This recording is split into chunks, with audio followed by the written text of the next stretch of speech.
தந்தை, மகன், தூய ஆவியாரின் பெயராலே ஆமென்.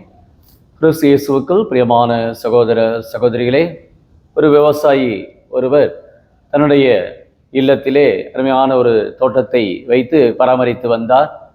அது ஒவ்வொரு நாளும் இந்த தோட்டத்திலே பல தானியங்களை அவர் பயிரிட்டு வந்தார்.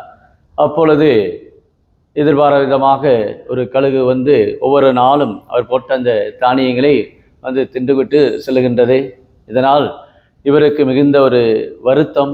அதனால் என்ன செய்கின்றார், எப்படியாவது அந்த கழுகை என்ன செய்ய வேண்டும், தன்னுடைய இல்லத்திலே அதை எப்படியாவது வைத்து அதை வளர்த்தாக வேண்டும், இல்லையென்றால் இந்த தோட்டத்தில் ஒன்றும் நாம் பயிரிட முடியாது என்று அந்த கழுகை தன்னுடைய இல்லத்திலே வைத்து வளர்க்கின்றார்.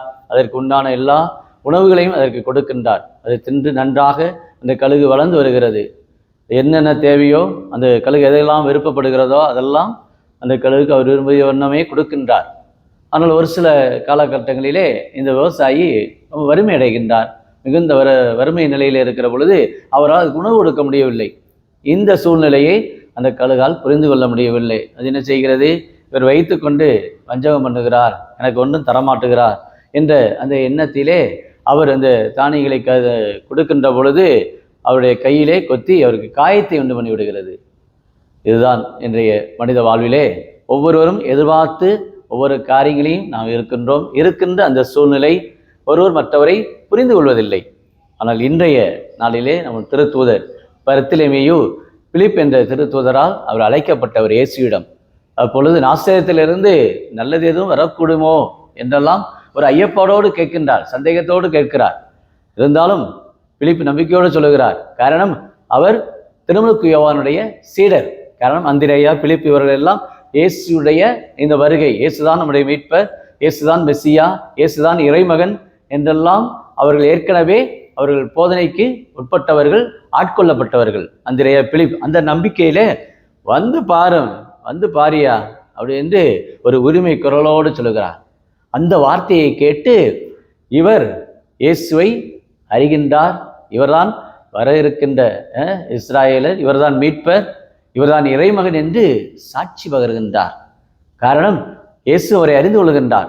அவர் ஒரு கபடற்றவர், அவர் ஒரு நேர்மையாளர் என்பதையும் இயேசு சாட்சி கூறுகின்றார்.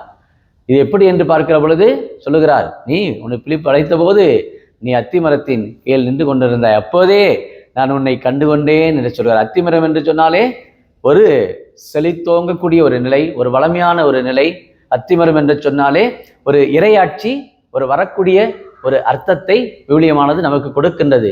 அத்திமரத்திலே நாம் எல்லோருமே அதிலே நாம் செழித்தோங்குவோம், நம்முடைய வாழ்க்கை ஒரு விருட்சமாகும் என்ற ஒரு சிந்தனை அந்த இஸ்ராயலுடைய வாழ்க்கையிலே இருக்கிறது. அது அந்த அத்திமரத்தின் கீழே இருக்கும் பொழுதே உன்னை நான் கண்டு கொண்டேன் என்று சொல்லுகிறார். பாருங்கள், இத்தகைய ஒரு உடனிருப்பு.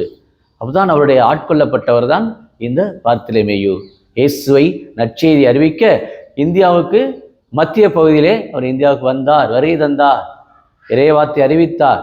அதன் பிறகு அர்மேனிய அந்த தேசத்திற்கு அவர் சென்றிருக்கின்றார். அங்கும் மக்களை திருமுழுக்கு அருட்சாதனத்தால் கிறிஸ்தவர்களாக அவர் மாற்றி புனித பாலிமியூஸ் என்ற அந்த அரசன் வாழக்கூடிய அந்த காலங்களிலே நிறைய மக்களை மனமாற்றுகிறார். இதனால் பக்கத்து நாட்டு ஒரு அரசன் எய்ட்ரிஸ் என்பவன் மிகுந்த கோபப்படுகிறான். எல்லாரையும் இவர் கிறிஸ்தவ மாற்றுகிறாரே, இவரை எப்படியாவது கொல்ல வேண்டும் என்று திட்டமிடுகின்றான். இவரை தோலுரித்து இவரை கொன்று குவித்து கடலிலே தூக்கி எறிந்து விடுகின்றான். பாருங்கள், இவருடைய உடலானது அர்மேனிய நகரத்துக்கு கிடைக்கிறது. அதன் பிறகு மக்கள் இவரை அடக்கம் செய்து அங்கு அருமையான ஒரு ஆலயத்தை அவர் எழுப்பியிருக்கிறார். அர்மேனிய தேசத்துடைய பாதுகாவலராகவும் இந்த பர்த்திலேமேயு நற்செய்திக்கு சான்று பகர்ந்திருக்கிறார். இயேசுக்காக தன் உயிரை முழுமையாக அர்ப்பணித்திருக்கிறார். பாருங்கள், வந்து பாருங்கள் என்று சொல்கிற பொழுது உடனடியாக அவர் வந்து இயேசுவை கண்டு இயேசுக்காகவே தன் வாழ்வை முழுமையாக அர்ப்பணித்திருக்கின்றார். தன்னுடைய இரத்தத்தை விலையாக கொடுத்து அனைத்து வாழ்வையும் தன் வாழ்நாளில் இயேசுடைய இந்த அன்பை நிறைவாக பெற்றிருக்கிறார். சாட்சிய வாழ்வு. இயேசுவிடம் வருவோம், இயேசுவுக்கு சாட்சி பகர்வோம் என்ற அருமையான ஒரு சிந்தனைப்படி வாழ்ந்தவர் தூய பர்த்திலேமேயு. இவரைதான் விவிலியத்திலே நத்தனேயேல் என்று சொல்லுகின்றார்கள். இவருடைய மறுபெயர் நத்தனேயேல். நத்திலே வருவதை கண்டு இயேசு அருமையாக அவர் குறிப்பிடுகின்றார். இவரே கபடற்றவர் என்று. பாருங்கள், அந்த அளவுக்கு இன்றைக்கு நம்ம ஒவ்வொருவரையும் பார்த்து ஆண்டவர் இன்னைக்கு நம்மை பார்த்து சொல்ல முடியுமா? இவர் ஒரு கபடற்றவர், இவர் ஒரு நேர்மையாளர் என்று நம்மை பார்த்து இன்னைக்கு ஆண்டவர் ஒவ்வொரு நாளும் திருப்பலிக்கு வருகிறோம், ஒவ்வொரு நாளும் ஆண்டவரை நோக்கி ஜெபிக்கிறோம். இன்னைக்கு நம்மை பார்த்து ஆண்டவர் எத்தனை ஒரு மனப்பாங்கோடு இருப்பார். சிந்திப்போம். சாட்சிய வாழ்வாள புனித பர்த்திலேமியும் நம்ம இந்த நாளிலே அன்போடு அழைக்கின்றார். அவருடைய அந்த அன்பு குரலுக்கு செவிமடுத்தவர்களாக இறை அனுபவத்திலே ஒவ்வொரு நாளும் நாம் ஆளப்பட்டவர்களாக, எந்தவித சந்தேகமோ எந்தவித வெறுப்போ சலிப்போ, இன்னைக்கு நம்முடைய வாழ்க்கையில நிறைய பேருக்கு சலிப்பு. ஏண்டா வாழ்கிறான், எதற்காக நான் வாழ்கிறேன், யாரையும் என் வாழ்க்கையில நான் நம்ப முடியவில்லை. நிறைய பேர் குடும்பத்தில் கணவரை நம்ப முடியவில்லை, மனைவியை நம்ப முடியவில்லை, நண்பர்களை நம்ப முடியவில்லை, என்னுடைய வாழ்க்கை ஒரு விரக்தியாக போகிறதே என்று இருக்கிற அவர்களுக்கு இந்த பர்த்திலேமியு ஒரு சாட்சியாக இருக்கின்றார். இயேசுவை நம்புங்கள், இயேசுவிடம் வாருங்கள், நிச்சயம் அவர் உங்களுக்கு விடுதலை கொடுப்பார், மாற்றத்தை கொடுப்பார். நம்முடைய வாழ்க்கையில நாமும் இயேசுக்கு சாட்சி வரக்கூடிய மக்களாக வாழ்வோம் என்ற நம்பிக்கையை இந்த புனிதர் பர்த்திலேமியு திருத்தூதர் நம் ஒவ்வொருவருக்கும் கொடுக்கின்றார். ஜெபிப்போமா.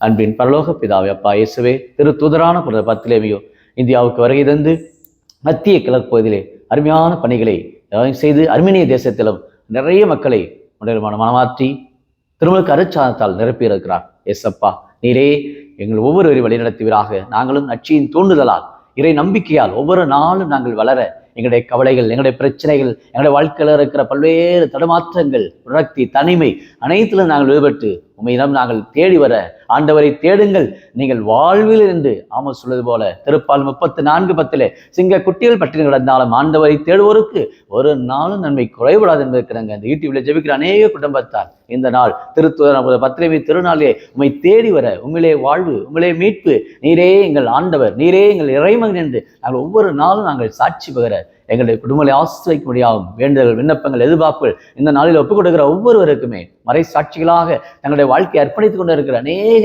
நம்முடைய பணியாளர்களையும் நிறைவாய் ஆசீர்வதித்து இறை நம்பிக்கையோடு பயணிக்க தேவையான ஆற்றலும் வளர்ச்சியும் ஒவ்வொருவருக்கும் நிறைவாய் கொடுக்கும்படி கிறிஸ்து வழியாக உம்மை மன்றாடுகிறோம்.